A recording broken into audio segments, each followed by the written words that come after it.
నమస్తే అండి. ఈరోజు జనవరి 13 13th జనవరి భోగి పండుగ రోజు. Soil conditioner, biodynamic soil conditioner, ఇది BD 500. ఇది కౌ హాన్ మెన్యూర్. దేశీ ఆవు కొమ్ములో దేశీ ఆవు పేడను పెట్టేసి 6 నెలలు భూమి లోపల బరీయింగ్ చేస్తామన్నమాట. భూమి లోపల పెట్టేసి దాన్ని బయటికి తీస్తామన్నమాట. దీంట్లో కోట్ల మైక్రోబ్స్ ఉంటాయి. ఇది సాయిల్ కండిషనర్ లాగా వర్క్ చేస్తుంది. You can smell it. Very మంచి హ్యూమస్ స్మెల్. కోట్ల మైక్రోబ్స్ ఉంటాయి. దీన్ని ఒక ఎకరాకి 50 grams ఎకరాకి. ఇప్పుడు ఇక్కడ 3 acres ఉంది. 150 grams రఫ్లీ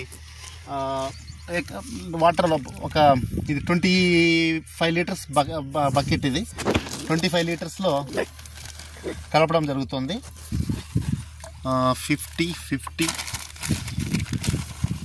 50 ఆల్మోస్ట్ 150 grams కలిపాం. దీంట్లో 150 grams cow horn manure, biodynamic cow horn manure soil conditioner లాగా వర్క్ చేస్తుంది. బకెట్లో కలిపేసాము. కలిపిన తర్వాత దీన్ని దాదాపుగా 1 hour little back 1 hour clockwise anticlockwise తిప్పాలన్నమాట. టైం ఇప్పుడు 2 అవుతుంది. సో 3 వరకు తిప్పాలి. ఓటెక్స్ మధ్యలో ఓటెక్స్ రావాలి. Harish come here. ఈ విధంగా దీన్ని ఓటెక్స్ అంటాము. వచ్చిందా? మళ్ళీ తర్వాత మెల్లగా ఇట్లా తీసుకొని యాంటీ క్లాక్ వైజ్ ఈ విధంగా చేయడం వల్ల ఏంటంటే ఈ మైక్రోబ్స్ని యాక్టివేట్ చేయడం అన్నమాట. Homeopathy medicines they do like this activation. 1 hour stirring, 1 hour కలపడం అన్నమాట. ఇప్పుడు ఇంతకుముందు క్లాక్ వైజ్, ఇప్పుడు యాంటీ క్లాక్ వైజ్.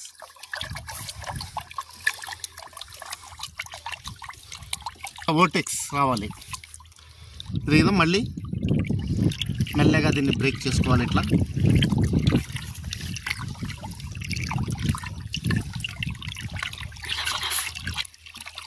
సో మళ్ళీ క్లాక్ వైజ్ మళ్ళీ ఇట్లా రావాలి ఓటెక్స్. సో ఈ ఓటెక్స్ అంటే తెలుగులో ఏమంటారు చూడండి. మీరు ఒక్కొక్క ఏరియాలో ఒక్కొక్క విధంగా పిలుస్తుంటారు. సో ఈ విధంగా 1 hour కలపాలండి ఇట్లా clock wise anti clock wise.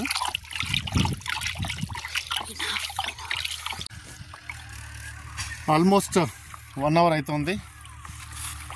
3 o'clock now. గంట సేపు కలపడం జరిగింది. మా అబ్బాయి వాడి కంఫర్టబిలిటీ ప్రకారం అక్కడ కార్లో కూర్చొని తిప్పుతున్నాడు. మై సన్, మా అబ్బాయి పేరు హరీష్, 8th class చదువుతున్నాడు. 13 years. I'm teaching biodynamic agriculture and farming without any chemicals. How to produce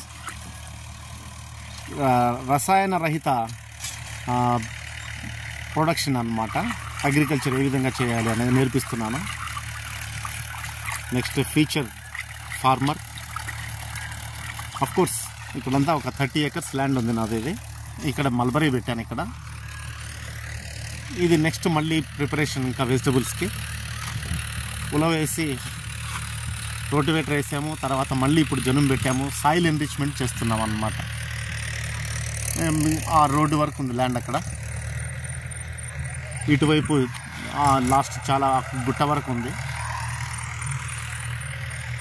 ఇది ల్యాండ్. ఇక్కడ bio fertiliser laboratory, biodynamic farming research centre ఇదంతా ఎస్టాబ్లిష్ చేయబోతున్నాము. ఈ కంప చెట్లు కనిపించడానికి బ్యాక్ సైడ్ చెరువు ఉంది. దాదాపు ఒక 40 acres దాకా చెరువు ఉంటుంది. సో వాటర్ ప్రాబ్లం అనేది లేదు నాకు ఇక్కడ. Plenty of water. ప్రస్తుతానికి 2 బోర్లు ఉన్నాయి. అక్కడ ఒకటి, ఇంకొకటి ఇక్కడ గుడిసెల దగ్గర వేసాము. మోటార్ ఇంకా బిగించాలి. ప్రస్తుతానికి ఒక బోర్తోనే చేయిస్తున్నాము. ఇప్పుడు మొన్న 4 days బ్యాక్ ప్లవింగ్ చేయడం జరిగింది. ఇప్పుడు ఈరోజు రోటివేటర్ వేస్తున్నాము. నెక్స్ట్ బెడ్స్ తయారు చేసి మల్చింగ్ షీట్ వేస్తాము. రేపు ఎల్లుండి పండగ అయిపోతుంది ప్లాంటేషన్ చేయడం జరుగుతుంది. ఇప్పుడు ఇది సాయిల్ కండిషనర్ ఏ విధంగా ఇప్పుడు ప్రిపరేషన్ రెడీ అయింది. ఇది ఒక 3 acres ఒక చీపురు పొరక లాంటిది పెట్టేసుకొని మొత్తం ఈ 3 ఎకరాలకు మొత్తం పొలం అంతా చల్లడం జరుగుతుంది. అది ఎలా చేయాలో చూపిస్తాను. అది biodynamic 500 basic preparation soil conditioner అని చెప్పాను కదా. ఇది 1 hour కలుపుకున్న తర్వాత ఇట్లా బకెట్లో ఒక చీపురు పెట్టుకొని ఇట్లా భూమి అంతా కలుపుకుంటే 50 grams per acre, 13 liters 13 to 15 liters water. 15 liters వాటర్లో ఒక 50 grams కలిపేసి ఈ విధంగా భూమి అంతా కలుపుకోవాలి. ఇది సాయిల్ కండిషనర్ లాగా వర్క్ చేస్తుంది. ఓకే, ఇది application method. Application very easy, మంత్రి ఇచ్చినట్లు. Okay, right. మా అబ్బాయితో కూడా చేయిస్తున్నానండి. మా అబ్బాయికి కూడా నేర్పించడం జరుగుతుంది. ఈ ఏజ్ నుంచే వీళ్ళకి వ్యవసాయం అనేది నేర్పించాలి. అది కూడా రసాయన రహిత వ్యవసాయం, కంప్లీట్ న్యాచురల్ ఫార్మింగ్.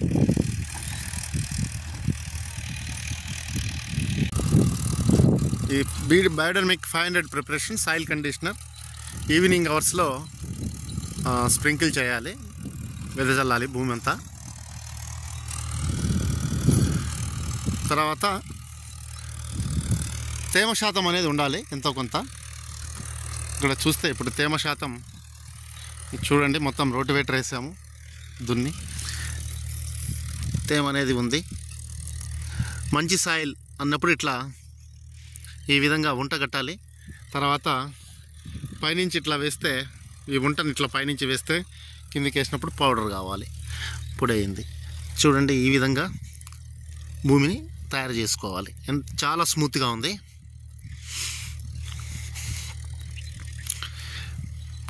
మేము వ్యవసాయం చేయడానికి ముందు 7 months బిఫోర్ June 1st వీక్లో గ్రౌండ్నట్ వేసాము. ఫెర్టిలైజర్స్, కెమికల్ ఫెర్టిలైజర్స్ ఏం వేయలేదు. తర్వాత మళ్ళీ గ్రౌండ్నట్ వేసాము. అది అయిపోయిన తర్వాత ఉలవ పంట వేసి అట్లే గ్రీన్ మెన్యూరింగ్ కింద రోటివేటర్ వేసేసాము. తర్వాత దీనికి ఎకరాకి 200 కిలోలు వేపపిండి వేసాము. తర్వాత ఎకరాకి 200 కిలోలు, మాది కోల్డ్ ప్రెస్ ఆయిల్ యూనిట్ ఉంది హైదరాబాద్లో. మా wife she takes care that business. Groundnut oil, sunflower oil, coconut oil ఇవన్నీ ఉంటాయి, నువ్వుల నూనె అన్నీ మొత్తం. ఆ కేక్స్ అన్నీ తీసుకొని నేను వచ్చేప్పుడు అక్కడి నుంచి కారులో తీసుకురావడం, కేక్స్ కారులో తీసుకొని వచ్చేసి ఇక్కడ ల్యాండ్లో వేయడం జరిగేది అన్నమాట. దాదాపుగా ఈ ఒక 3 acresకి ఒక 2 tons దాకా వేసి ఉంటాను ఆయిల్ కేక్స్ మొత్తం అన్నీ కలిపి. అప్పుడు కొంచెం అన్నీ తీసుకొని వచ్చి వేయడం జరిగింది. 2 tons దాకా 3 acresకి. సో ఈ విధంగా సాయిల్ ప్రిపేర్ చేసుకోవాలి ఎటువంటి పంటకైనా. చాలా fine soil, zero contamination. Soil pH అప్పుడు మేము మొదలు పెట్టకముందు సాయిల్ టెస్టింగ్ చేస్తే సాయిల్ pH వచ్చేసి 8.1 ఉన్నింది. ఇప్పుడు ఒక 1 week బ్యాక్ చెక్ చేశాను, సాయిల్ pH చెక్ చేస్తే కరెక్ట్గా 7కి వచ్చింది, న్యూట్రల్ అయింది.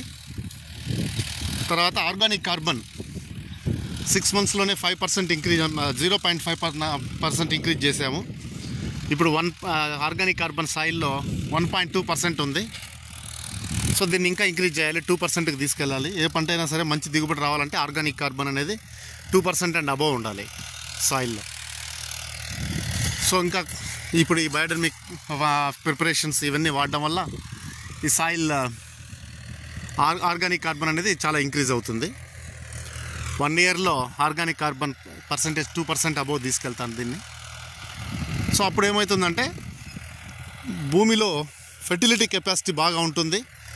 పెస్ట్ డిసీజెస్ ఇట్లాంటివి రాకుండా మొక్క ఒకసారిగా గ్రోత్ బాగా వచ్చిందంటే రెసిస్టెన్స్ పవర్ ఉంటుంది, ఇమ్యూనిటీ పవర్ ఉంటుంది, పెస్ట్ డిసీజ్ ఏమొచ్చినా కూడా తట్టుకునే కెపాసిటీ ఉంటుంది.